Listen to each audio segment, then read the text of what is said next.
Assalamualaikum warahmatullahi wabarakatuh. Hello ladies and gentlemen. First of all, let me thank you all for watching my presentation. So before we begin, let me introduce myself. My name is Shinta Fauziah. I'm the student of Islamic Education Department of Islamic University Maulana Malik Ibrahim Malang.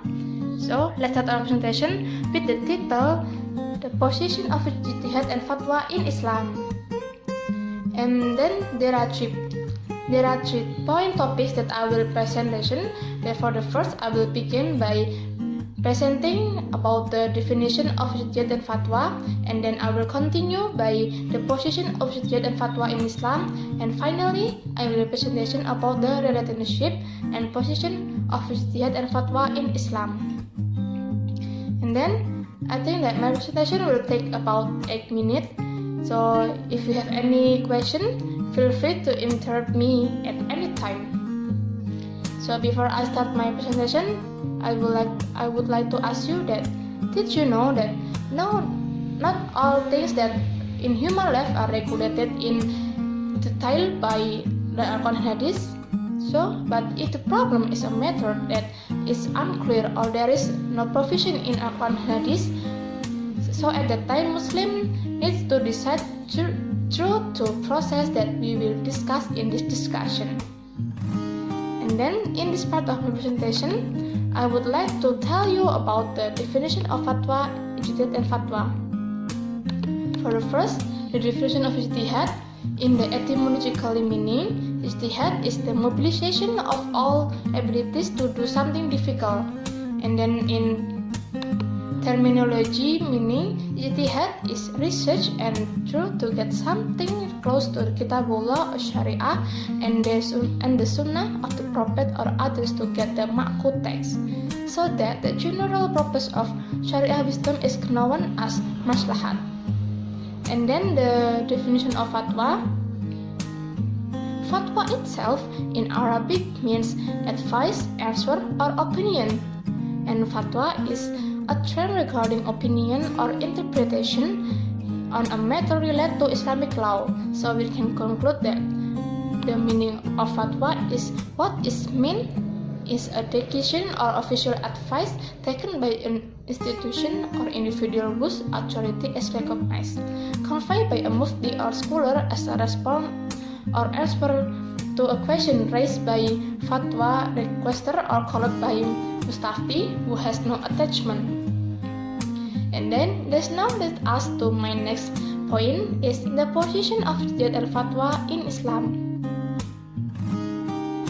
And then the position of Ijtihad in Islam, if a new problem occurs from the Muslim community in a certain place or a certain time, and the issue is examined whether the case in question already exists and the provision in the Al-Quran or Al-Hadith are clear.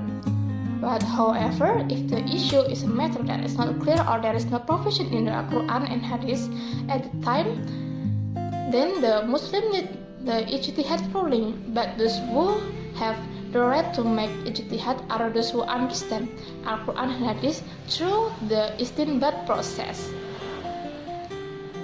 And with the existence of Ijtihad, it becomes like Islamic becomes flexible, dynamic, and flexible in accordance with the times, and Islamic law becomes not new in dealing with increasingly complex life problems. The position of Ijtihad in Islam is very important because Ijtihad play a role as a dynamic spirit of Islamic law. And then the position of Fatwa in Islam. Fatwa occupies an important position in Islamic law.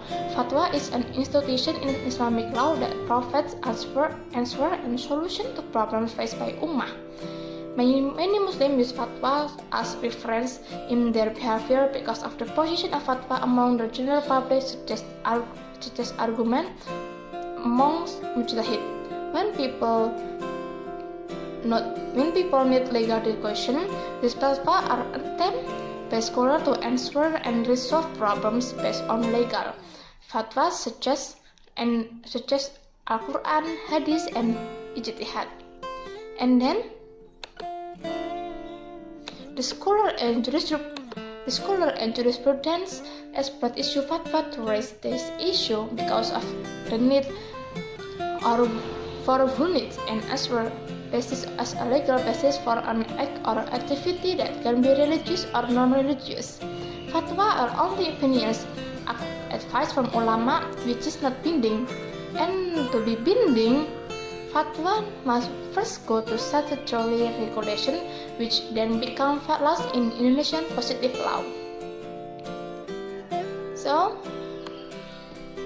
So that the position of ijtihad and fatwa in Islam, the last point is explain the relationship and position ijtihad and fatwa in Islam.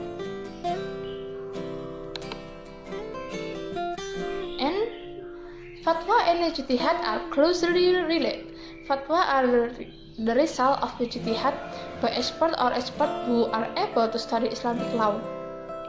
They from the result of ijtihad forward in the form of religion, so that with the assistance of fatwa and ijtihad, Islamic teachings will develop easily throughout the world and Islamic will be stronger and be more popular in this world.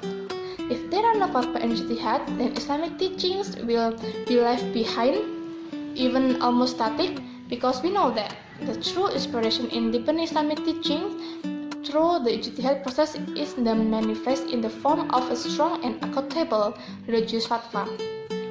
Fatwa and ijtihad also have an interdependent relationship because the result of ijtihad by expert will be born in the form of fatwa, which valuable for the general Muslim. So as I said earlier, that ijtihad and fatwa have a relationship in solving problems that have not been explained in the Quran and Hadith. So I would like to sum up the main points. That I'm now nearing at the end of my talk. That Islam can live and develop in accordance with the space and time wherever in others' life. In essence, the laws developed are in harmony with the society itself, which is always adapt to the condition to the community. In the sense of ijtihad and fatwa, they will always follow the development of people thinkings in general. So I will be happy to answer any question you may have. So feel free to interrupt me at any time. So I hope this presentation is useful for you all. And then, sorry for my mistake. Thank you for watching. And see you. Wassalamualaikum warahmatullahi wabarakatuh.